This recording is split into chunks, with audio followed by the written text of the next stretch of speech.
Hi, everyone. Welcome back to the SuperClash PremiereCast. I'm your host, Trey, joined by my co-host, as always, Connor and David. Say hello, guys. Howdy. Hi. All right. Today, we're going to be talking about the movie Mandy. Now, Mandy is sort of like a sci-fi fantasy, like heavy metal revenge thriller set in the 1980s. So it's got a bunch of those old school sort of like, you guys remember, I don't know if you've seen any of them, but like this old school like heavy metal album covers. Mm-hmm. Yeah. Yeah. That's that's what this movie reminded me of. Yeah, I agree. Just like one big fucking giant album cover. Mm-hmm. So basically the premise of this movie is that Mandy and Red, Mandy played by Andrea Rice, and Red played by Nick Cage. Basically, they live in this cabin out in the mountains, and there's this cult leader named Jeremiah. Ugh. And basically, he decides, hey, you know what I want? I want Mandy. So I'm gonna go kidnap her. And so they fucking kidnap this chick, right? And like they hire some bikers. Right. They hire the demonic saint or spawn of Satan bikers for some reason. Right, the Black Skulls is what they're called, and they're basically, it's like a biker group that has taken like a really bad batch of LSD, and it has like deformed them, but like they enjoy like the fucking pain. Not your typical Walmart or CVS LSD either. Right. So basically, this cult summons these bikers to go kidnap the girl and beat Nicolas Cage's character. And then they end up fucking burning her alive because she doesn't want to have sex with the cult leader. Well, she laughs at him as well. Right. Yeah, that was some maniacal laughing there. Laughing in his face. Yeah, because he shows her that the fucking like folk album that he wrote right before he became like a cult member. And yeah. So basically, she gets burned alive in front of Red, and then Red and this, like he breaks free. He's like bound by this this like barbed wire fucking chain that's wrapped around him. He breaks free, goes back into the cabin, and starts chugging a bottle of fucking vodka. And what is probably either the best or worst fucking acting scene I've ever seen in my life. Like, Nicolas Cage goes through so many fucking spectrums of emotion in that one fucking scene. Yeah. Oh yeah. To the point where, like, part of me is like, is it overacting? I don't know. I don't know. Cage at his cagiest. Right. Like that one scene. I like while I was watching, I was probably thinking, "My God, he's actually acting." Right. Nicolas Cage does have some chops at points. Yeah, he's had some good movies. We'll go over that later. But so basically, after this vodka induced rampage that he goes on in the fucking bathroom, he decides he's gonna go get revenge and kill all the fucking cult members. And it turns into a revenge story. Yeah, and so basically it turns into a revenge story from there, and that's like the last hour and a half of the movie. Yeah, no, last hour. The first hour was being on drugs. The last hour is right. You ripped my shirt.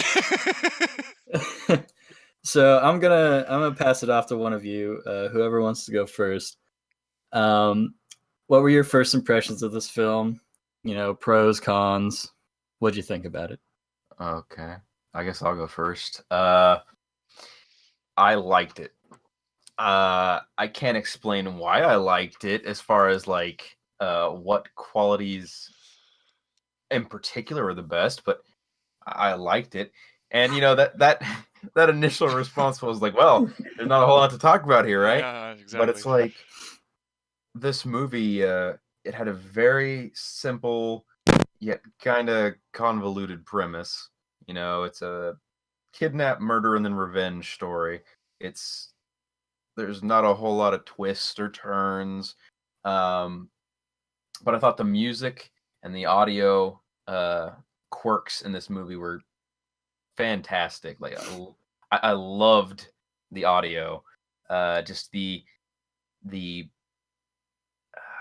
like the synth noise that would happen, the doubling up of voices when the characters were kind of on the influence of drugs and stuff. And then the visual cues were really cool too. Like there was this scene where the cult leader Jeremiah is talking to Mandy, and his face switches back and forth between his and hers, and they kind of like meld together and That back was and weird. I forth. didn't even Yeah, notice that was happening until like a few minutes in. Right, yeah, I saw that. I was like, what the fuck? And I was like, how is it he's talking and his mouth isn't? Oh. the crazy colors, blood everywhere, just some of the reactions from Nicolas Cage, just all of those things like together kind of made up for some of the low points of the movie. I think the movie started very, very slow, kind of very dry and boring in the beginning, up until the point when the bike gang and the cultists kind of show up and kidnap them, and that sparks the whole rest of the movie. And it's just like this drug fueled, gory, very 80s Right. menagerie of I don't know. It was just great. I would watch it again, but I think I would want to watch it with somebody who's never seen it before to kind of gauge their reactions on it as well. But go ahead, David. All right. What did you think? Well, I didn't like it, and then I liked it. Right. Because going back off what both you guys said, the first hour, I literally turned the movie off. I think I passed out. I'm not sure, because I was so bored waiting for something to happen. The dialogue was there. I mean, they kind of show what his job was. He was a lumberjack or an axeman, was sometimes what they call him. And then he went back home to the most unattractive woman in the world. I have to point that out. Like, I'm like, okay, she's your wife, but good look. I can't stand to look at her because she had such empty eyes. Like, I don't know if it was the way that they did, I Right. don't know Well, if it was the way they did the camera work, or the fact that they maybe gave her like some kind of contacts for that role, but she just looked empty when I looked at her. well, if you paid attention when they're on the couch, she talks about like a traumatic experience that she had, and I think that's what plays into that look that she has. Yeah, I did Is remember that. she's like broken inside. Yeah, that's probably most of what it is. And then yeah, just out of nowhere, this guy laying on a cot in an RV, just talking, just the most random shit.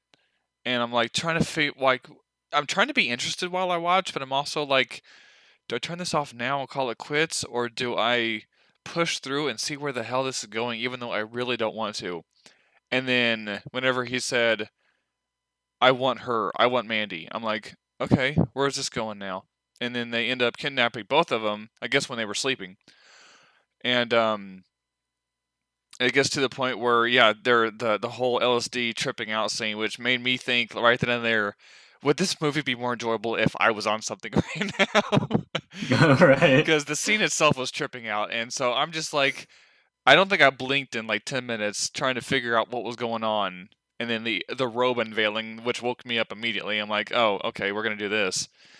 And There's then full frontal male nudity for anybody full who frontal listens to male, that. yeah. If anyone's into that, which I'm not a big fan of, but it's whatever. And then her laughing at him, which woke me up even more. I'm like, okay, he's not gonna like that. And then the next few seconds, he just spams "shut up" for 5 minutes straight. I'm like, oh, this is not gonna go. What's gonna happen? And then that's when everything unfolds. Nicolas Cage ends up tied up, and then that leads into him being the most badass 80s killer that I've seen in a long time. The sound and the video for this as soon as I started hearing it, Stranger Things popped up in my head, and that was one of the only reasons that kept me going through this movie. Was it sounded like Stranger Things, which I absolutely love, and just the feel of it, the look of it, and I don't know if it was just my video or if you guys experienced the same thing as well, but there was a grainy effect going on in the background. Yeah, there So was a Yeah, bit that of film was- grain. so it wasn't like a high. It was like a high quality, but like it was purposely set back to match, which I thought worked out really well. A lot of times it's really hard to tell where they were because the scenes they didn't really have a whole lot of exterior shots. It was mainly just driving down this road, driving down that road, being at this campground site. I didn't know where they were half the time, honestly, until the guy got to like the very end at the church. But the first hour, to me, half of that could be cut out.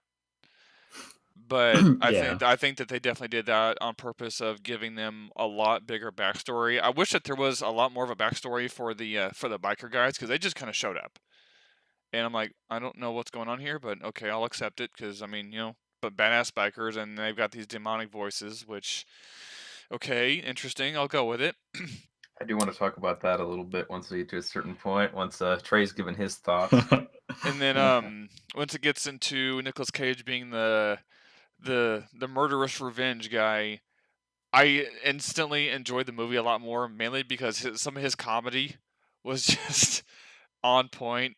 You were my favorite shirt, and I was like, oh, I didn't expect that to come out of nowhere. And then whenever he's killing one of them, and he's just like the guy's on top of him, bleeding all over him. And at first, I'm like, even in my eyes, like trying to get out that image out of my head of this just pouring all over me. He just turns into laughing into it, and I'm like, okay, he's getting high off these killings, and then he gets into the booger sugar.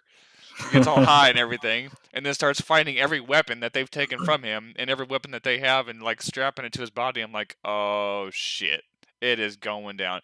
And it literally, I'm sorry, but the point that made it for me was the chainsaw fight. That was, Really? oh yes, that I love that. I love that. Okay, we'll talk about that.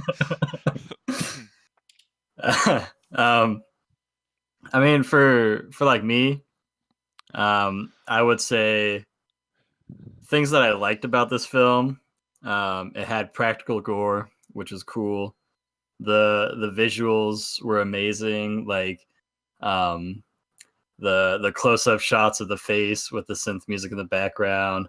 I will say, as like, I'm not a huge fan of him freaking out in the bathroom, but I will say from a visual standpoint, like all that was shot in one scene, which is impressive. Yeah, it was one shot. Mm-hmm. That was really cool. The the cult member deaths, like those were awesome. Even the biker deaths were cool. Uh-huh. Can we take a moment to talk about the fucking cheddar goblin? You guys Oh my remember? god. Yeah. What the fuck is I don't know that? why, but after I saw that, I wanted some cheddar goblin like cheese. vomiting yeah. mac and cheese on people. That was amazing. Yeah. Oh, Back when marketing was at its best. Right. I was just like, what the fuck? So that was pretty funny. That was a nice little kind of like comedic breath after basically watching Mandy get burned alive. Yeah, that was pretty good. Now I will say the things I didn't like about this film, the pacing, it was just way too slow. Like the first, I'd say hour, like 20 minutes, yeah. was just way too outstretched. Like it didn't really get good until he goes to kill the bikers and like all that shit happens.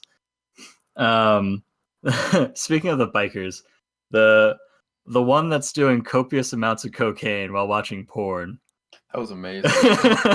And then he's got that fucking knife sticking out of his dick. That What the weirded fuck me is out that? so much. And then he started like humping the carpet or some shit like that. I'm like, I don't know if that's a weapon or if that's his actual wank, but that is so weird. Right, like that was a bit Yeah. disturbing. Yeah. I will say the Nicolas Cage killing that dude was an amazing fucking scene. I love that. The blood pouring yeah. on. Yeah. Like that was it was pretty cool seeing him kind of like go insane there. Mm-hmm. And then afterwards, you know, he just gets up and does like a massive fucking rail of cocaine off That was probably a good half a pound. I mean, I'm not good at measuring, but he literally just inhales all that shit. I'm like, and he takes a taste of that LSD too. Right, yeah, and then his fucking face melts off. yeah, he has those visions or whatever, that tower, and then I was like, damn, dude, you are literally, like, if there was a top to be hopped up on, you are like king of it right now. And you're just like, I'm like, shit's about to go down, and it's going to be so good, and I wasn't disappointed. So the big thing I want to talk about in this movie is the bikers. And the reason I wanted to talk about that was because I could not tell if the bikers were something supernatural or if they were being portrayed to us as supernatural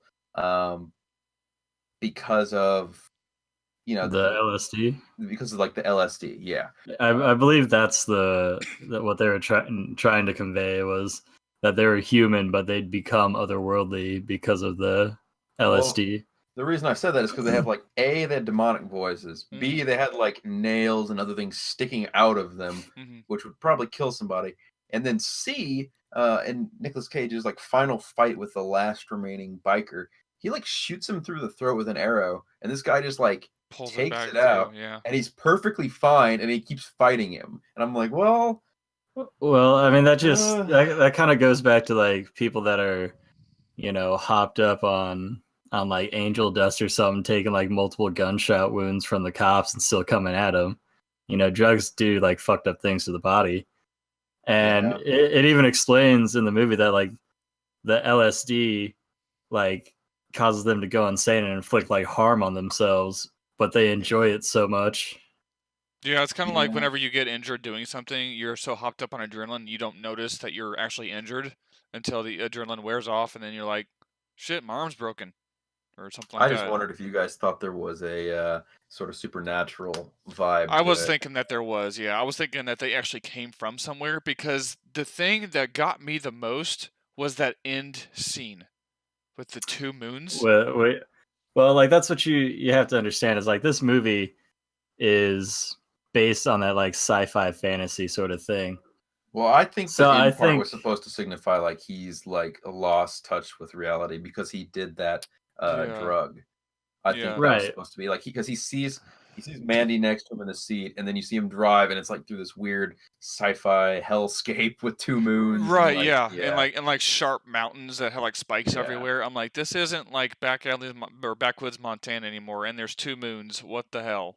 And then I think that was supposed to signify him like just fully going nuts. Right. Basically. Yeah. That makes sense more than the sci-fi thing, honestly. Than the sci-fi thing, honestly. But yeah, being completely hopped on drugs. I don't have any experience in that, but that might be what that is. Well, like that's what I'm saying. Like the whole, I guess, premise of the movie is like this melting and merging between the lines of like what's reality and what isn't. And I think the drugs play a big part in that, and that's why at the end I believe it's him like slipping into insanity completely. Yeah, that's what I'm saying. Because there's that scene where he's in the car and he's like looking at Mandy, who isn't really there, and like he's like clean and like, you know, completely unharmed, and then it switches back and he's like smiling, covered in blood, like looking like a fucking psychopath. Yeah. So I did like that. Now, there's this one scene in the movie that I think is kind of a throwaway scene. I didn't really like it. I feel like they could have done a better job with it. When after he kills the bikers, when he goes and sees the chemist, and he's just standing there. Yeah, and the chemist is having this like conversation, like like in his own head with Nicolas Cage, while Nicolas Cage isn't saying anything, and then he like releases the tiger, and then like Nicolas Cage just goes off to go see the fucking cult members and kill them, and it's like, what the fuck was that scene? I didn't understand it, but I feel like there's some kind of deeper symbolism behind that I just missed. Like I maybe just didn't get it, you know? Yeah, I don't know. I thought maybe it's one theory I had was him opening the cage and letting out the tiger was just like symbolizing Nicolas Cage going like full, like crazy killer. Like, you know what I mean? Like finally, because he just before that scene he took the drug and then he went to this guy. So I think it was like possibly symbolic for that. Kind of symbolic for just letting loose and just things like that. Uncaging the beast. Fair enough. Similar. Yeah, I can agree with that. There's actually only one other movie I've actually seen that chemist in, and that was Doom, and that was a weird guy. Oh yeah. I would probably, if I saw this movie on sale, I think I'd buy a physical copy of it. Really? Just to keep around. Yeah, I think I would. I would, just to weird people out. I don't know if I'd pay full price for it, but like if I saw it for like $10 or something on Blu-ray, I'd be like, yeah, I'll buy that. So let's talk about this this chainsaw duel scene. That was amazing. As cool and exciting as the visuals and the concept of that was, let's talk about the walk up to that. He's got that fucking dope ass blade that he had, right? That he like forged by himself. Yeah. And then he's like, "Oh, look, a fucking chainsaw." And he picks it up and tries starting it, and he's just like walking around starting it, while like the other dude, the cult member, is just kind of like chilling there, like minding his own business, not even aware of him there until he shows up, and he still can't get the chainsaw to work. And it's like he could have killed that dude without doing that. I don't think he was being very logical at that point. Right. He was like, yeah, he wasn't being very logical. That, and I'm pretty sure it was the buildup of not being able to start the chainsaw when he goes up to that fight. And I was also thinking, why don't you just use the axe? But I think the director may wanted a little bit of variety in like the kills. So even though he made this weapon, and I was waiting for him to just slice, I was waiting for him to slice someone in half vertically, because that thing looked like it could just cut through anything.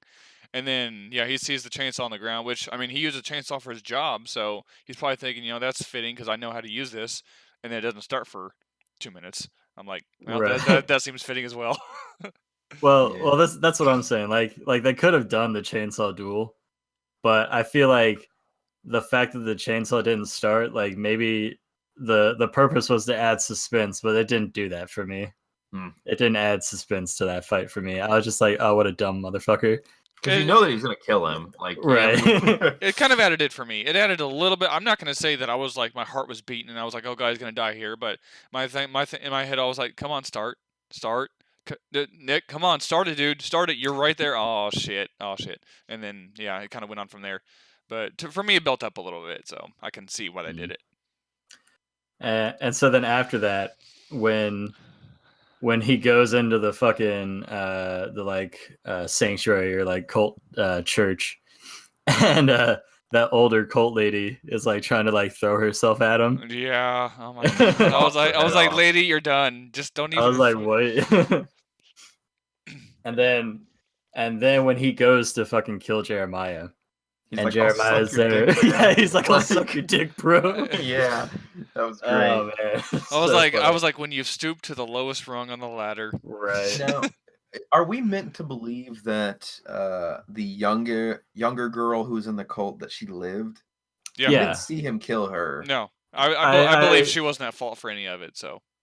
Yeah, I think he lets her go because she's there against her will. You can tell she's kind of reluctant to do any of the things that the cult asks of her. Yeah, she kind of lets out a little bit of a sigh of relief when Nick walks away. And I can kind of see that. And I'm like, oh, okay. So, and plus I'm like, watching watching throughout the whole thing, I'm like, the girl didn't really do anything. So she can't be, it was mainly the guys and then the older women that were, probably the mother hens of the whole situation. But this girl does not look like she wants to be there. She looks like questioning the motives even while his wife is burning. And I'm like, I wonder what she's gonna do, or if she has any purpose in this. And then nothing happens. So I'm thinking that's why that happened. So all right, so let's go around. And we'll give it a score out of 5. Connor? Out of 5. All right, hold on. 5. Shoot. 3. 3. Okay. Yeah. David? I'd say probably a firm 3.75. Mainly, Okay. mainly Really because well, breaking it up there. I don't want to give it a 4 because I didn't think it was a fantastic movie, but I did like it in the sense that I may watch it again in the future. And the build-up was such a turnoff for me, and a lot of the things like the demon guys aren't really explained all that much, even though I'm sure that it was the whole drug induced thing. But a lot of there's a couple holes in the movie that I'm not really a fan of, so it is it is something that I would go back over. Just I wouldn't be in a hurry to. Right. Yeah. I'd say I'd probably give it like a 2.5, maybe a 3 out of 5. Just because of the pacing. It took me 3 fucking days to watch this movie, guys. It took Like me, yeah. I kept stopping it and having to come back to it. I think the pacing, the simplicity of the story, and it just wasn't a very deep movie past the audio and some of like the visual tricks they did. Like it wasn't. I don't know. Like this It is wasn't my phenomenal, but it was a pretty decent movie, I guess. thing. I I'll agree. say this. It's another mediocre Nicolas Cage film for me. Like I think it's better than a lot of the stuff. I don't even Well- blame it on him. I blame it on the whole situation. Like mainly the direction on that was could be better. I think Perhaps. he got to be peak Nicolas Cage in this movie. Like his freakouts were fantastic. Yeah. They were almost on par with Wicker Man. I love his freakouts, and I feel like only Nicolas Cage could give you a freakout like that, man. Yeah. Right. Yeah. I agree. Yeah. All right. Well, I think that wraps it up for this PremiereCast. Actually, one thing I The- would recommend going through is if like based on the type of movie it was, would you guys recommend it? Like whether it's a horror thing or a 80s thing or any of those types of genres, like would you recommend it to a certain audience or what do you think? I think it would be a good movie for somebody who's into kind of like weird, kind of off the wall films, the kind of stuff you wouldn't see typically in most theaters. Or if you just like really gory movies in general. And I will just concur with that. I mean, I can't really add anything to it, so yeah. I will say, like this movie is probably going to resonate with people a little older than us. You know, What are you those who saying? kind of grew those who kind of grew up in the 80s. You know, Oh, okay. listening to the heavy metal and experiencing that sort of stuff. I feel like that's kind of more what this film was made for, is that kind of audience. It is like a weird, sort of trippy ride. Right. So if people like that, I'd say go for it. But for me personally, yeah, I probably won't watch it again. All right, that's fair. All right. So the next podcast we're gonna do is gonna be SpookyCast. We're doing Hellfest, right, guys? Hellfest, what's that? Yeah, When is Hellfest. Hellfest is already out. So yeah, I know what it is. I know what it is. Yeah. I know. So we'll go see that, and then we'll probably have a new SpookyCast out in the next week or so. Okay. So stay tuned for that, guys. Also, we are doing a giveaway. The link will be in the description below. It will also be on our Facebook, our Twitter, and yeah. So the giveaway is for a copy of Destiny 2. And additionally, I hadn't really talked to the rest of the gang about this shit, but I might have some additional Pokemon code cards to give away for a shiny Poipole for the 3DS Sun and Moon or Ultra Sun and Moon. And we have about, I want to say like 5 or 10 of those that I have that we can give out. Okay, we can start a separate giveaway for that. Yeah, it'll be a separate one for sure. All right, guys. Don't forget to like and subscribe to the channel and follow us on Twitter. Until next time. Have a good night.